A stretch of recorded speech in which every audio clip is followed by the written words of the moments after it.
Good morning, Kilburn. I'm Maggie Berry for February 21st, 2014 WKHS News. In honor of the Sochi Olympics, go USA!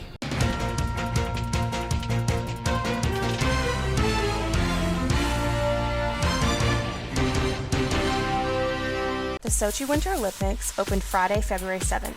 The Russians put on a spectacular opening ceremony to kick off the winter events.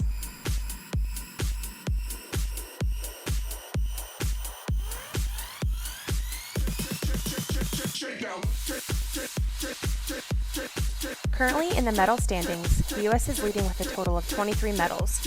Russia sits in second with 22 medals, and Norway trailing third with 21.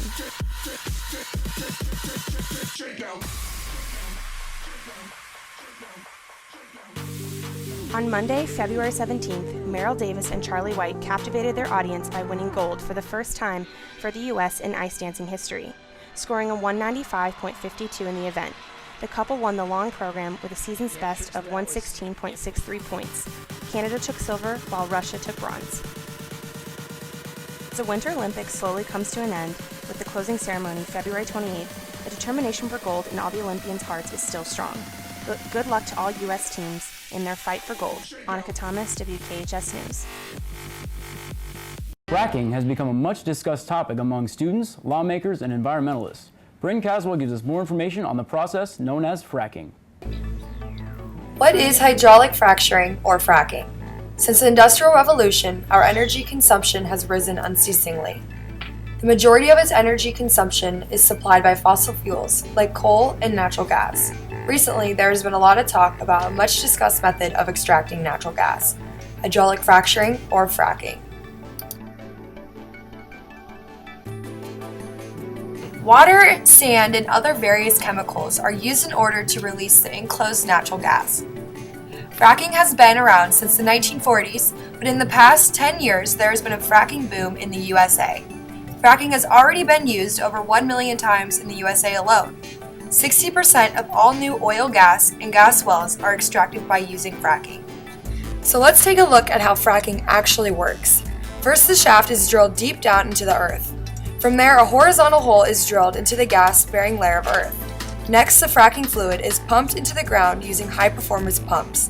On average, the fluid consists of 8 million liters of water, which amounts to the daily consumption of 65,000 people, plus several tons of sand and about 200,000 liters of chemicals.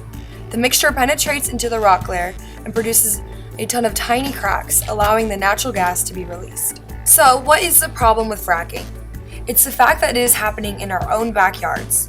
The Bakken Shale, which is out of North Dakota, and the Marcellus Shale, which spreads through New York to Pennsylvania. What is the risk? Whoa, Jesus Christ. This is the image people know about fracking. This is what happens when methane is in the water. So when you hear fracking activists, environmentalists, and people who live near these sites, it's that their drinking water is contaminated because either there is natural gas in the ground, or the chemicals used in which the fracking process in order to fracture the ground and release the natural gas is leaking into an underwater drinking source.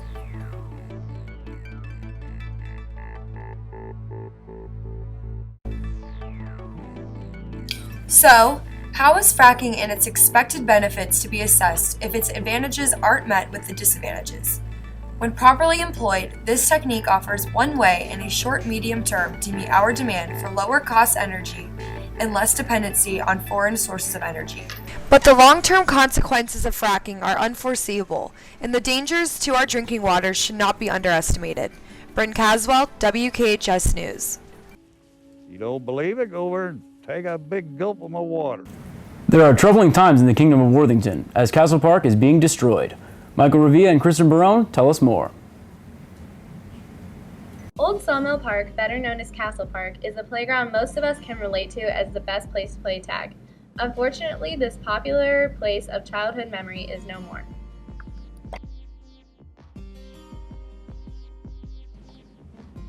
According to the Columbus Dispatch, the park is in disrepair. The wood is rotting, timbers are leaning. The residents acknowledge that the park is not in good shape, but find it hard to let go. The park was a result of determined fundraising and community effort in 1992.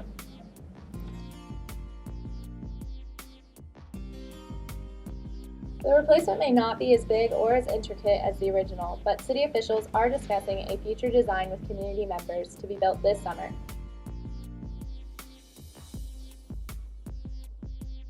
For now, it's goodbye Castle Park. Thanks for the memories.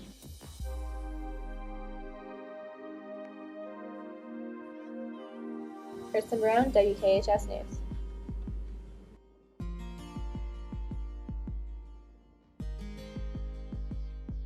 For watching Kilbourne, have a fun and safe weekend.